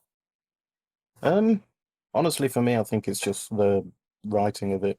Like, The creative part. yeah, like I'm not fussed if like somebody can't solve it, but like in the end, even if nobody plays it, I'm just happy that I've made it. See, I'd want someone to play it. I want to see it be done. Not that I wouldn't still do it, but I think that would be the most gratifying part of me doing it. There we go again. We're doing this. We're talking about the same thing we like, but I have the opposite interest and you have that interest, and it works together. We should work together then. You know, we build it, you do the creative part, and then I'll see it through. Okay. We are looking at each other. Yeah. Playing a puzzle in the meantime, Yeah. right? No. And yeah, actually, I think.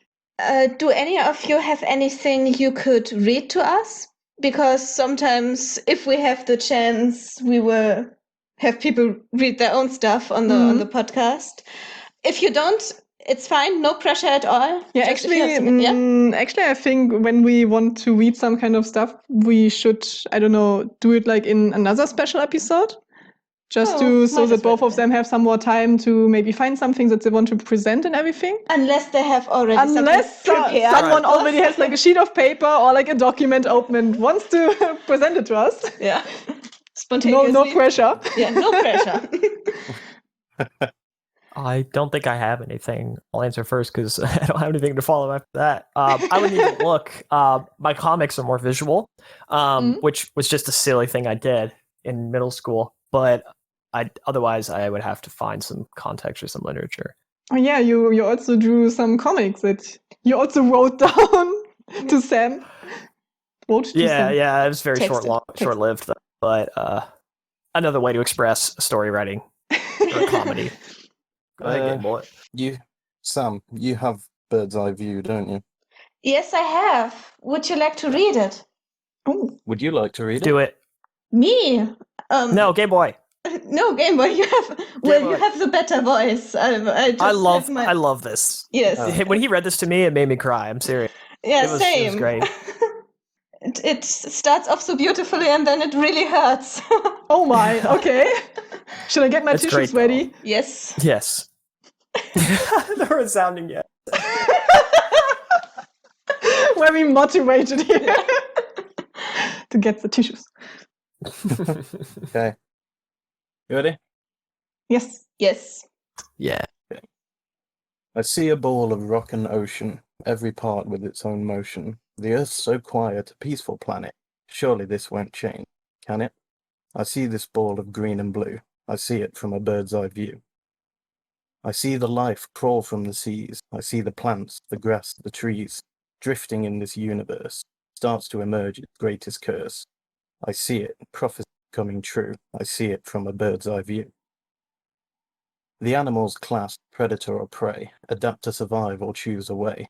The top of the chain are the last to remorse, while those at the bottom will stay the course. I see them frightened of what to do. I see them from a bird's eye view. And now the most endearing creature, sucking the planet dry like a leech, a dominating species, feared by all. But who are these creatures? Who has the gall? Of these creatures, one is you. I see them with a bird's eye view. They build and expand, destroying the land. Never remember that all turns to sand. In the infinite cosmos we are but a moment. For all of your actions, cry your atonement. I ask you, does anything matter?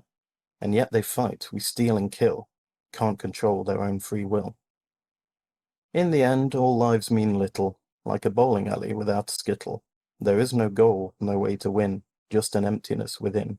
Those humans fill that hole with sin, and that's the way it's always been. The humans who I thought I knew look down on me from a bird's eye view. Oh my god! Oh my! I actually start crying. Oh no! It's Yeah. great. The ending kind of was really Yes. sad. Yes, I warned you. Oh, It's Sam made a nice background for it Yeah, for me. it's so good. Thank you. It's I love this poem most. I had to do it first. It's a great poem. The rhythm is nice. The words are nice. Mindy is looking at me because she doesn't know what we are talking about. no, I because listen. of the drawing. I can show you later. The drawing. Okay, Yeah, I don't the know the drawing, drawing. I understand why you wanted to express some other way of communicating his poem, because ever since I heard it, I'm like, I need to write a song around this. I need to. And I've been trying to, and I haven't had anything to meet up to the expectation that I want the song to sound like to these words. But I do want to use it in a way to express it in a different form, because it is great. It really It's is. really nice. Mhm. When did you write it? Got to be about half a year ago now. So do you regularly write poems, or? Just whenever I think of something, I've done about 5 or 6. 5 But or not- 6, but when did you start? During lockdown. I have a date when you sent it to me in Discord. Oh, do you? Yeah. You won't believe it. It was exactly a year ago. Nearly. It's September 27th, 2021. Oh, wow, my sister's birthday. Oh. Do you want to Wow. tell us something with this poem? I knew you've been working on it for a while. What? Yeah. Sorry, I'm reading another one he sent. Sorry. Okay, I was confused because he was mentioning something, then he was not talking anymore. Yeah. Sorry, I got distracted. I was getting into it. I like it too, but not now. I can't. Oh, Yeah, That's fine. We are also crying. Save it for saving or bringing literature to another episode, because I'll try and find something too. That'd be a good idea. Well, you helped me write stars. Mm-hmm. Maybe we could do that, or if I can turn it into a song to present it, or scan my comics, That'd be cool. put those in. That would be really nice. Yes. Like, do you think we can put them somewhere, or? Put them somewhere. Post or have them. I can send them in Discord or Yeah, a file or something. Yeah. And then we can also, like, what we are also at the end of the episode. I don't know when we are ending this episode. And but then you can also say all of your social media and where people can find you and everything. So Yeah. We'll also link it down below, of course. yeah, but we are not at the end of the episode. No.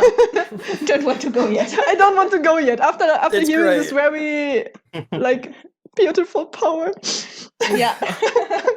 And yeah, so I think I will go back to the questions that I asked. And what do you plan to do for the future? So I think we will definitely, if you like, can do another episode. But what are Yes, you? please. Yes, Sam is like, no, go away. No, I'm not. No, she's telling this to me. No, and Mindy, please leave. please leave your room. Please leave your apartment. Oh, Yeah. yeah. Christian left again. Yeah. I'm just practicing again my social, leaving button. Yeah, I forgot my wonder how question. much Yeah, money what do could you make plan? If you actually made that social leaving button, Put it out. put it on a keyring and just go, "Bing," then you Walk can leave away. the conversation. And it's normal. It's like socially acceptable. Yes. Yeah, I would like to do another one for sure. Yeah, We can even definitely. try and come up with some mixed a topic that is somewhat relative again, but instead of covering the mass, majority of our skills, interests, fantasy writings experience, we could also kind of zone in on maybe a more specific one that we all relate to and kind of go on that if we wanted. Yeah, I think for now it was more like an introduction and what's Yeah. it called? Introducing very specific voice actors. Yes. Our favorite And voice talk actors, our yeah. favorite voice actors. I love you both. You are really the, how's it called? Nice voices for people that we created. Yes. Oh, And thanks. the weird shipments that you created, actually. No, Stop calling it a shipment. It's a ship. it's a chip. Oh, God. I'm getting tired, sorry. Yeah, I can tell. My German exponentially decreases into a dust. No, my English. Yeah. Oh, You know, I actually did want to ask if you would pronounce my last name because it's extremely German, Oh, true. Your last and I name? don't mind having my last name out. It's already out, but yeah. yeah, so I can type it to you, and you can see how you would pronounce it. In your Yeah. normal So German seeing if the dialect. German people can yes, pronounce I it. saw you on Instagram. Yeah, I have my Yeah, last wait a name on second. there too. I think I remember, but I can also. Yeah, Reischauer. Reischauer, yeah. Yeah. Beautiful. Oh, I'm not even gonna try. Why not? it's so sad. It's a beautiful last name, but in America, it's rough. I have to explain it to people like, okay, Right It's- shower? it's like rye bread and you take a shower. Oh, rye shower. And it's like, ugh. Oh. But that's the pronunciation in my dialect. Rye shower. But Pronunciation. yeah. Do you have German ancestors? Yes. Austrian, actually. Ah, cool. Yeah, and my if you look at Edwin O. Reischauer, he was actually it goes back to Japanese culture as well because he was a U.S. ambassador to Japan around the Pearl Harbor war-ish political era, which is a rough time between America and Japan. Yeah, I remember. No, I didn't participate, but History lesson. Yeah. Bit of a rough I learned a lot about this. Yeah. Yeah, I remember how it was quite an experience. Let me tell you now. Yeah, the war. The cold. No, not the cold war. No. No. Hard times. But it was that's kind of where it comes in. The last name is known for that. There's a Harvard Japanese Studies school, Reischauer Japanese Studies School at Harvard, and I actually had a friend who had a Japanese student studying in America, and we were dining with them, and she's like, she found out her last name. She goes, I can't wait to tell my family that I dined with the Reischauers because it apparently has a name in Japan, and there's books and stuff as well, and it's kind of comes from there, but originally it was, I think, 5 generations ago, and through an uncle, grandparent's brother or something. I haven't tracked it back fully, but yeah, it came over here. I have to really get the history. I haven't read the books, but I would like to know. But yeah, it's mainly Austrian, but German language. Okay. And question from Will: do you have also other ancestors, or are you completely British. British? Do you have only British veins running through your blood? What? No. Other way around. I'm so confused. Part of my family, I'm not quite sure how many years back, were actually from Bavaria. Oh, what? Nice. Mm, The Bavaria area. the Bavaria area. Yeah. Me and Bro will be releasing our new rap single later this year. The area of Bavaria. I like that Christian just started to make background music. Yeah. The hysteria coming from the area, Bavaria. So all of you have some kind of, how's it called, connection to, can you say Germany? I mean, Bavaria isn't. No, but Austria isn't. Right? Yeah, I mean. Sure, whatever it's called. That. Can you speak German? Just out of curiosity, No, not really. I don't. It's like a German Spanish mixed. It's like, sprechen Sie Deutsch und Poco. Oh my! It's I just know like Krankenhaus. Krankenhaus. Hospital, because it means sick house. Oh yeah, true. Oh my god. Yeah, I love it because it's easier. I took 2 years of German and 3 years of Spanish, but I lost all of it. It's pretty rough.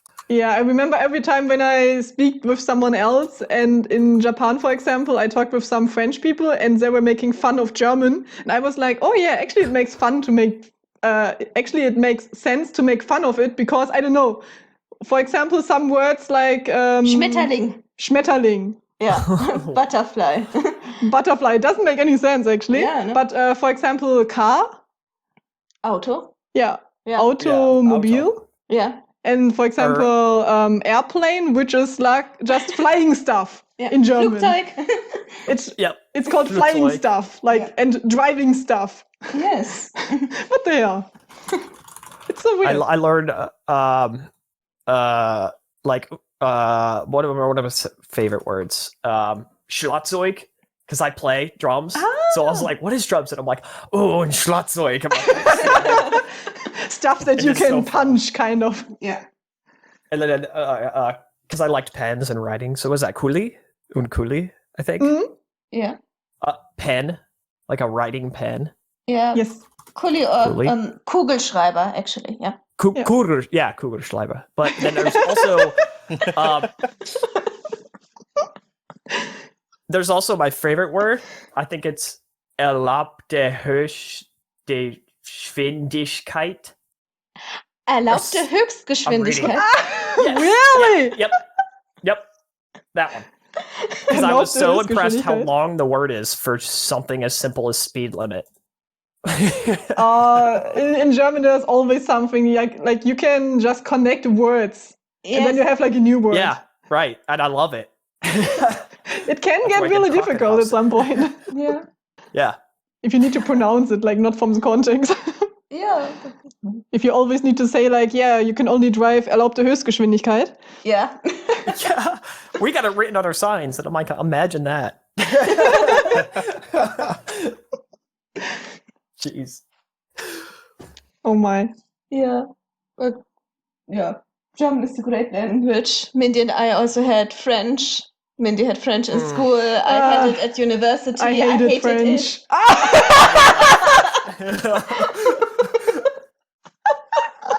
I like that both of us just Yeah. trash talk on French. Yes. Because earlier you asked what other languages we speak. So yeah, we also speak un poco of French, no? Therefore, the podcast always starts with bonjour, bonjour, and because Yes. we cannot say anything else in French. Yes, baguette and fromage. Wow. Yeah, you also speak a bit of Japanese, and I also speak a little bit of Romanian because my mom's from Romania. Cool. And you learned also some, what was it, Danish? No. Yeah, I also learned a little bit of Danish, but not a lot. No. I think at some point you told me that you were learning different kind of languages, but only for a short period of time. Yes, Because you were just interested. Yes. But yeah, I know a few words. I can say things I learned on Duolingo, like La biblioteca. yes, for example. See, Danish. Din hest drikker vin. Your horse is drinking wine. This is stuff you learn on Duolingo. Yeah, Duolingo. Just the common phrases. Yes. What happens in Denmark? I Yeah. wonder. Stays in Denmark. I did learn, español es muy difícil. Que eso es que ella dijo, which is das ist was sie sagte in German. Yeah. Or that's what she said, but I have a very rough direct translation for those. I was like, I gotta learn them. Yeah. What about Will? What other languages do you also speak? Or do you feel like English is everything Elvish? that you need? I speak English. I listen to my sister speak French and German. Yeah, Nice. That's Well, a big she- resume. she teaches French and German, Oh, wow. so she is. I think she's learning Spanish as well at the moment. That's Because crazy. if she learns Spanish, then it means that school can teach it as well. Mm. So get them an extra subject. But I only speak English and very, very, very minimal German and I can't really speak German or French, but I can just about understand basic stuff. Mm-hmm. So I if have Sam and no me idea just would what's been start being speaking said for German. Yeah. I've had no idea what's been being said in different languages for the past 10 minutes. Okay. I think that's fine. There were also like some kind of special words that we were using, right? Yeah. We were making it up this whole time. That's the fun part. You just didn't know. God damn it. I think it's crazy. People can learn multiple languages. It takes a different type of thinking. It shows high IQ, really, because it's not easy. Mm, that's so true. I don't know, my sister Especially, managed it. Excuse me? What? What? Nothing. I think it's just harder to do when you're older, too. I mean, it's something like, what's the other thing? I think it's really just languages is the biggest example of something where if you learn it growing up, it is so much easier. Where if you try learning it later in your life, it's that much exponentially harder. why do you think it's harder? It's more like your brain is, I don't know, working It's differently, slower. or it's slower as you're talking? Or do you think it's more like we don't have so much time to indulge anymore in so much language? I don't know, classes or anything. I think it's because when you're younger and you're still going through school and everything like that, your brain's programmed to be learning. Yep. When you're older, when you finish school, you're just used to going through doing work, and you're not really as much paying attention on learning. So it's harder. Like driving lessons, it's quite often harder for people who haven't driven before when they're older pass a test than when younger people try and drive. Mm-hmm. Oh, yeah, because you're still in your school mindset, kind of. Yeah, but it's not just that. Like, not to say you can't still learn, when you're older, which is true. I think it's just the way your brain processes it. It's like your brain builds on itself. And this is my scientific guess from what I've researched and remember, so take it with a grain of salt. But it's like your brain builds itself foundationally. Your beginning phases in your younger age are more recognition. That's why you're learning faces, you're learning how to respond, social.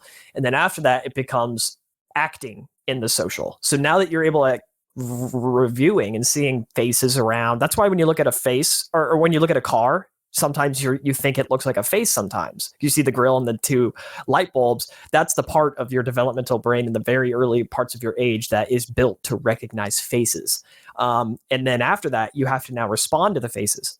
Now that you're good at able receiving them, you got to be able to now send that information back out. And that's where you get into communication and learning, and your brain is heightened on your ability to learn that stuff, develop it. And then if you build on top of that, it becomes accelerating and becoming better at those things. So now that you're in the, hey, I'm going to build off of these things I've learned and make it something I'm good at. When you're in that phase, which is usually high school, middle school, it's like you have to go back a phase if you're trying to learn a language at that time, because you got to go back to that part where your brain was perfectly in the position to learn languages. And it's harder to do that now that you're in the advance what you currently have learned phase. I think it's something like that. My poor scientific explanation by bruh. Oh, it does sound familiar. I mean, I do study psychology, and we did have a statistic about how it's easier for a child to learn a new language than it's for an adult. So, did I pass or was I wrong? B minus. B minus. I'll take it. That's how I got through all my school. I'll accept it. Yeah, but I think overall it doesn't mean that you cannot. Like, you learn slower and everything. You're not really in the mindset. Can learn it. Yeah, you can still learn it. Like I how's it called? From Mac, there was like an old guy which he knew who taught him piano and everything. Taught him. Yeah. Just an old guy, and he actually always learned something new, which was quite interesting because I don't know. I got in contact with him because he was a physicist, and then he got into industry. And then we just talked a little bit, like once in a year or something, and met in person to drink a coffee. And then he just mentioned every time that he was learning something new, which was quite interesting because he was over 70, I think, actually. It was quite old. Yeah, but he was always motivated to do something new, which was so cute. I kind of have that mentality. It's also because I'm just forced that way because my passion works like that. Mm-hmm. I get very passionate about something. and I say, okay, I'm going to learn this or do this. And then my work ethic comes in where I'm an achiever type of person. So now that I'm passionate about this task, I now need to achieve it. And so I become good at it, slightly above the average or slightly above norm. So I can say I'm better at it than just I can do it. Okay. And then I move on, I drop it, and I move on to the next thing, and I find something else. But I think it's cool because I can become multi-skilled and say that I'm good at all these things, but then I'll try and come back and retain these skills and stuff. And I think that is kind of a similar aspect you said, like he has. Trying to learn something new, grow on it, always be learning. Yeah, I think it's really interesting. Like, there's so much stuff that you can learn, like, in your whole life at some point. But you don't have the time to do everything at once, so you can just decide, like, yeah, for this 2 years, I just focus on this subject, kind of, or on this hobby or anything, and then you can just, I don't know, when it gets boring or your passion dies out, you can just, like, Switch. let your passion go somewhere else and everything, just naturally. Yeah. I think it's quite cute. Yeah. I think for me, it's, like, very similar, I think, regarding research-wise, because I can only concentrate on one subject for 1 year, and then I get bored of it. Then I'm really passionate in these 3 years about the subject, but then I'm like, I got into the subject, know about it, and feel confident in it, but then it gets boring for me because there's like not so much new to learn anymore, and then I want to learn something new again. And then I just switch again. Yeah. So not good for research when you want to be a professor anyway, by the way. Yeah. That's what I was going to say. I wanted to do stuff like that because I went to engineering school and I wanted to go to masters and go that route. And I'm like, I really don't know if I'd be good at that because I wouldn't be able to push to that length of detail. But what I do like doing is finding things that are very relative or adjacent to that topic. And you can then move it around and you just go through this, long spread out web, how everything connects. So I think that is the best part about learning something so well, but then moving to something else without losing it because you find something that relates to it and you just span, this giant web of your knowledge and skills. Yes, so true. Like, it doesn't mean like when you I get this question a lot because I changed from physics now to medicine and kind of biology, machine learning stuff. And people often ask me, yeah, why did you change? And I was like, yeah, I'm just interested in something new, but it doesn't mean that the skills that I learned during all of my physics lectures, years of torture, just go missing.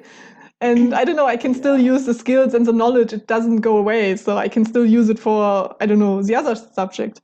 Yeah, for me it's different. Physics doesn't help me at all for philosophy and psychology. Yeah, but maybe the skills are, in general, you studied physics, so now you don't want to study it, kind of. Yes, I've gone through hell and now I feel very comfortable doing a lot less stuff. Yeah. But maybe it was like a good way to find your own passion or path, or how's it called? My own path. Yeah. Yeah. That's true. That's true. Whoa. We said that at the same time. I don't know if you heard me. But yes, I heard you. That's true. That was crazy. Yeah. Oh, I see. Oh my God, we talked now for 2 hours, by the way. Yeah. Oh, wow. Yeah, we can always save our and keep it just going in another one so we don't draw it out, Yeah, I think we can continue talking for 2 more hours, but I think we are slowly getting tired, actually, and my voice is a little bit dry. I don't know about you all. No, yeah, we can save the excitement for the next one. I Yes, lost all feeling in my definitely. legs 20 minutes ago. What did you do 20 minutes ago? I lost all feeling in my legs. Oh my God, okay. You should move.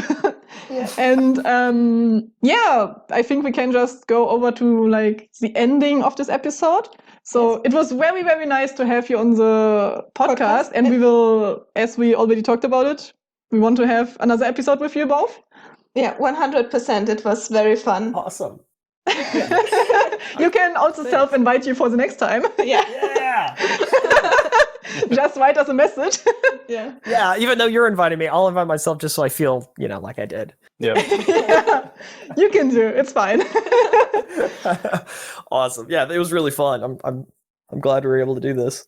Yeah, and for the listener, if the listener is interested in finding you both, how can the listener find you both? Yeah. On twitch.tv/TheUltimateGameBoy. That's the best place. I stream about once every blue moon. I'm on Twitch and YouTube. They're both bruh underscore. So BRUH_ is included since the original was taken, but I'm now owning the underscore as like a personality trait, like a beauty mark. It's not the most attractive, but it is there, so we own it.